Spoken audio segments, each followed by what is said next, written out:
Hello guys, my name is Morimi Ojudu and here is our first episode of YouthNext, a TV series that will be showcasing young people who are vying for different political positions. And with me here is someone really special, someone really cool, someone that just as trendy as we are, someone who is so particular about the young people and he's vying for a political position. Should I twist the camera? Should I bring it down to him? Hello. Hello, how are you? Very well. Can we meet you, sir? My name is Gbadebo Vivo. I ran for chairman of Ikeja local government in 2017. I'm an architect by profession and I am 35 years old. So, Badeba, why are you running for a political position? I feel that the time has come for us to stop complaining and actually actively get involved in politics. Complaining and tweeting and Facebooking is not going to move this country forward. There are questions that need to be answered and actions that need to be taken. They are going to determine the effect and destiny of our children yet unborn and our destinies. You said you're running for Senate, right? Yes, I'm running for Senate. Why Senate? Well, there are intra-political interests, obviously, that determine where one vies for. So that is what I'm currently looking at. And I feel that I have a passion for activism. The thing that led me into politics was activism. We led a march, about 2,000 people on the Senate last year in relation to legislation on GMO. So doing a lot of research, and also I just got a master's from University of Lagos in research and public policy.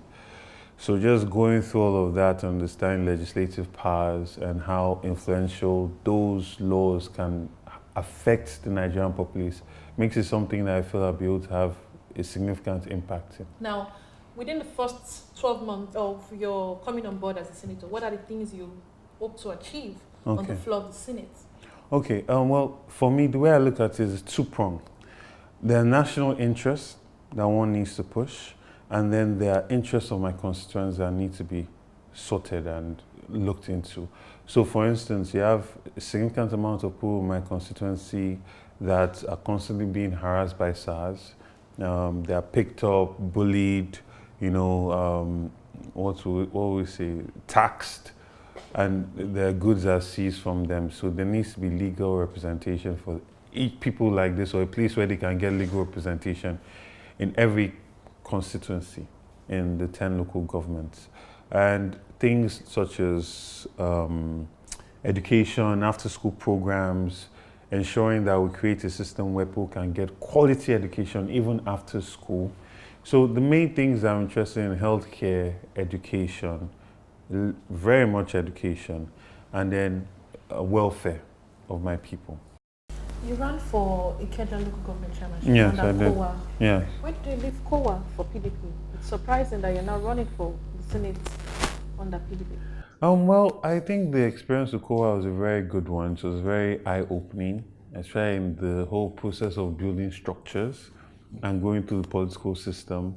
For me, I felt that, first of all, a party like COA needs the youth to be involved, needs the educated people to get PVCs, register to vote, get involved. But I find that in our generation, there are a lot of people that rather spend time Facebooking and tweeting as opposed to getting involved.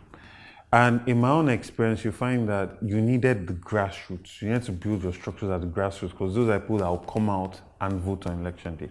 So that's one. The second thing was that after waiting for some time, explain to the party what we need to do, how we need to move forward. In my own opinion, I don't feel that they were ready, in my own opinion. And I felt that, it's important to actually move forward, and move forward in a way that you can actually galvanize structures and support on a larger scale. We know that Ali Mosho is a constituency that is quite, that has lots of grassroots people, Yes. lots of youths who are not really, professionally engaged. Yes. Now you come from, that sophisticated background. You look posh, clean, cool, and everything. Thank you. How do you plan to now go to those areas? How do you plan to come down to their level? In what way do you think you can? I Do you think they would accept you? Do you think they'll be receptive to you? I don't think it's a coming down. No, but most politicians here in Nigeria, they know how to, when it comes to dirty politics, they know how to come down, how to play with the market women, and eat corn on the road. And that is, for me, that is being human. Being able to be abased and based, being able to just vibe with a fellow human being. It's not coming down. I ran for local government election last year, so I have a good idea of what grassroots politics is. And it's not something that is foreign to me. I've lived in Ikeja for most of my life, or I've called it home anyway. So the good thing about Ikeja is a place where you have the place where the affluent are, but the line between the affluent and not the don't have is not something that's really large as far as I'm concerned. So for me, that's not an issue. There's a structure in Alimosho. When I go there, there's a structure that will miss me, and I'll stay and interact with my people. So we should be expecting a Badibo that will start speaking the Oshaprapu language, the languages of the people, the young people. The fact of the matter is you need to communicate. Communicate in a way people would understand and get your message across. And it's more than just talk. It's also your actions. It's also what you are doing when you're there. It's also leading by example as well. I'm not going to go and carry any guns or tell anybody to go and be shooting anybody. So that's the politics I'm not prepared to do. Tell us, how was the experience then while running, and what are the things that you've learnt differently, or what are the things that you feel you will be bringing on board that will be different from the way you ran your campaign? The last time. I feel that the last time I was a bit naive about the realities of our country. Can you be specific in that? Yeah, so we underestimate the level of poverty in Nigeria, particularly Lagos, because a lot of people compare Lagos to the other parts of Nigeria. And we say, okay, Lagos is getting its rights compared to all the others. But when you think about the population we have here, the kind of taxation that generates the revenues that Lagos State has, we should compare it to Kigali, to other African states, not necessarily other states in Nigeria, because Lagos literally sucks the brightest and the best into it.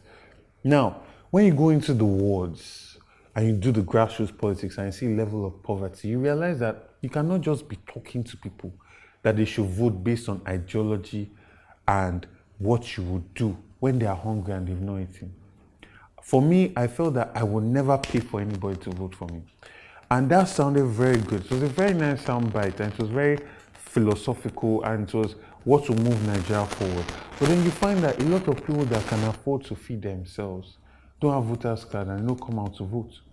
So that was a major realization for me, because 3 days before the election, Traffic NG, I think, put a poll up and said how many people are going to come out to vote for local government elections.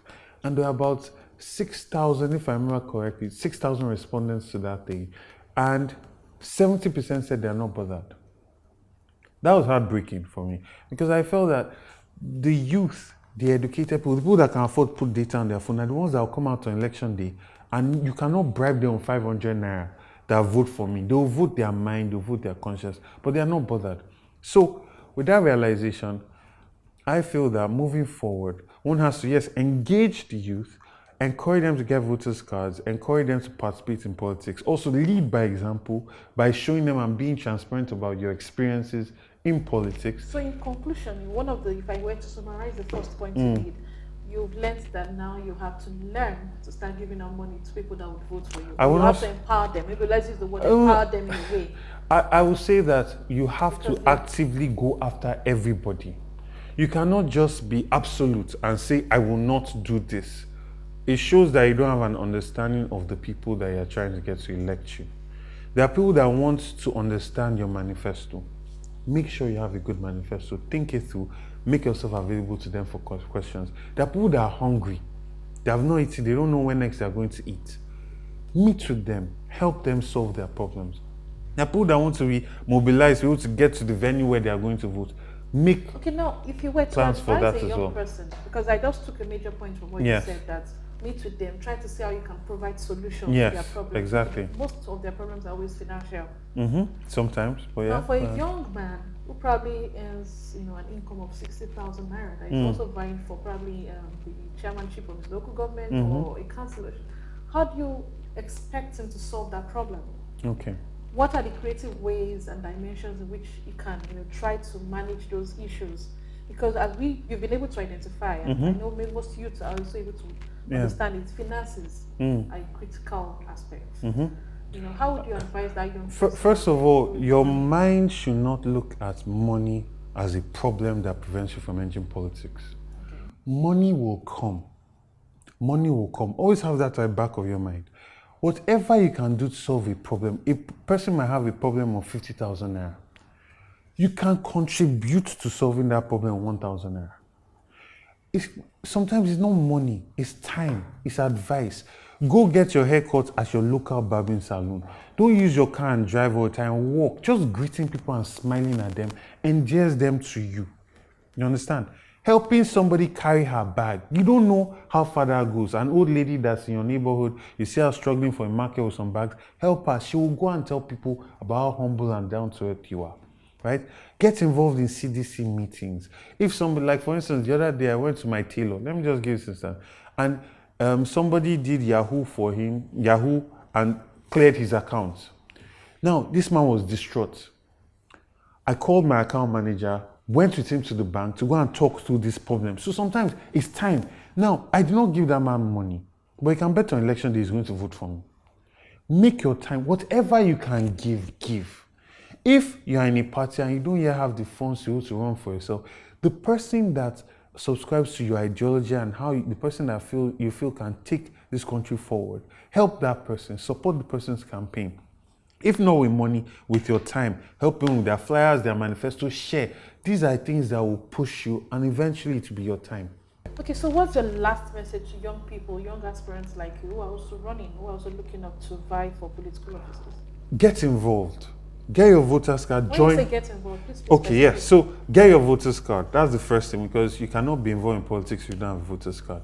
Join a party. I don't care which party. Just join a party. Attend ward meetings, because that's where politics starts. It's not when you have two candidates to choose from on election day.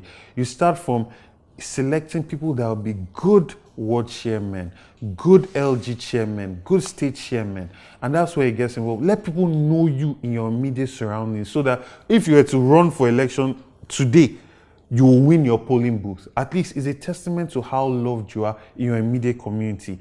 And then make yourself available to people. If people need help, whatever profession you have or whatever skill you have, bring it to bear. And you'll be surprised that when people are looking for who they will put for assistant for this or commissioner for this, they will look at you and say, are you not a lawyer? You have made your skills available to us in this place. You go forward. That's how it works. So get involved. That's the starting point. Get involved. Support candidates. Be politically aware. Be politically conscious about what's going on in your immediate surroundings. Politics is not just presidential and governorship. Politics is first local. You have to understand what is happening in your immediate community and your local government, and from there you project outwards.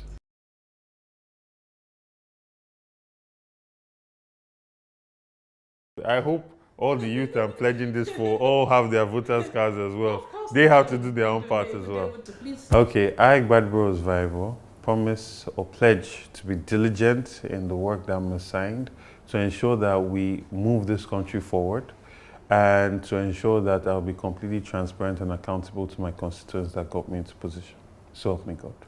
Thank you very much, Gbadebo. Pleasure. Pleasure having you. Thank you.